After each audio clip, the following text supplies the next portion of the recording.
Fazio, Ranking Member Wasserman. Thank you for the opportunity to testify today. My name is Brian Kraft. My wife and I are longtime Alaskan residents where we are raising our family and 4 kids. We own and operate 2 remote sport fishing lodges in the Bristol Bay region. Between my wife's company and mine, we employ 180 people in the state of Alaska. We understand business in Alaska. We get it. I grew up in Chicago and was fortunate enough to move to Alaska and discover the uniqueness and special nature that Alaska has, and Bristol Bay in particular. It's in this area where gin-clear rivers flow over the tundra into the sea. The nutrient-rich environment allows salmon runs to grow to millions and rainbow trout to grow to epic size. I first heard of the Pebble Mine proposal in 2004 and was all for it.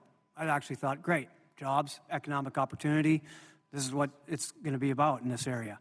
And I was an oil field roughneck, worked in the North Slope, worked for ARCO, understood resource development in the state of Alaska.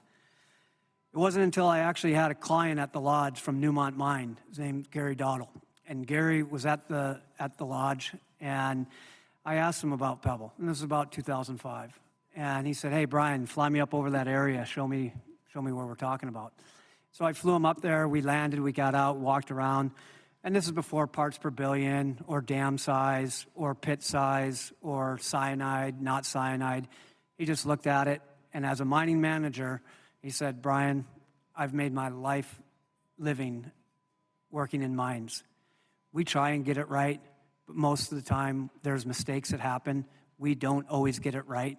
And whatever number we think it's going to be, it's usually bigger and more costly, more damaging. He looked at the site and he said, too much water. And so I've always held that in the back of my mind, that it's all about the water. When I was building my lodge in 1998, I had an elder come down to the river, Kwijak River, which drains Lake Iliamna. He grabs my arm, and I'm a kid from Chicago, as I said. Turn on the faucet, water comes out, and I drink it in my home. This elder grabs my arm and he says, "Hey, Brian, take care of the water." I said, "Okay, Mikey, yeah, no problem. I'll take care of the water." He says, "No, take care of the water. It's who I am. It's in my soul." And the gravity and the weight of that moment, I can feel his hand on my arm today. It carries just something that a lot of us in this room don't have any idea. Maybe Alana does. But other than that, we just think it's just water, right? Well, that resource is of unbelievable importance. And I appreciate the committee taking time to look at this. It's a national issue.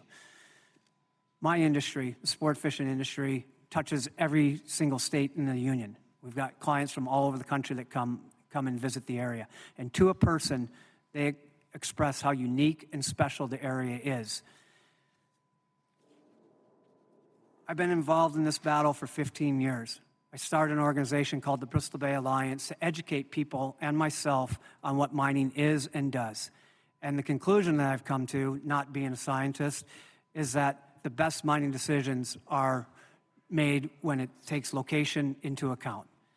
And so you have this location, and you can't directionally drill. We can't shift the deposit. So we have to consume the habitat where the minerals are. And there's 100% consumption of that habitat. So the decision comes quite simply down to, is it appropriate to be in this location? If everything is done right, according to the smaller, but yet it's still an enormous mine footprint, but the smaller mine plan, you're still going to consume 80 miles of streams. You're still going to consume 3,500 acres of wetland in an area that's part of the Bristol Bay Fisheries Reserve, where our first legislation action in the state of Alaska was to create a Bristol Bay Fisheries Reserve in 1972 to protect the area. Nobody could have conceived back then the amount of habitat destruction that a mine of this nature would have posed. The sport fishing industry generates $65 million a year to the Alaska economy. As part of a broader $1.5 billion a year that's produced to the economy through the sport fishing, commercial fishing, tourism, and other outdoor activities. I can see I'm out of time. I just want to thank the committee for the opportunity to testify.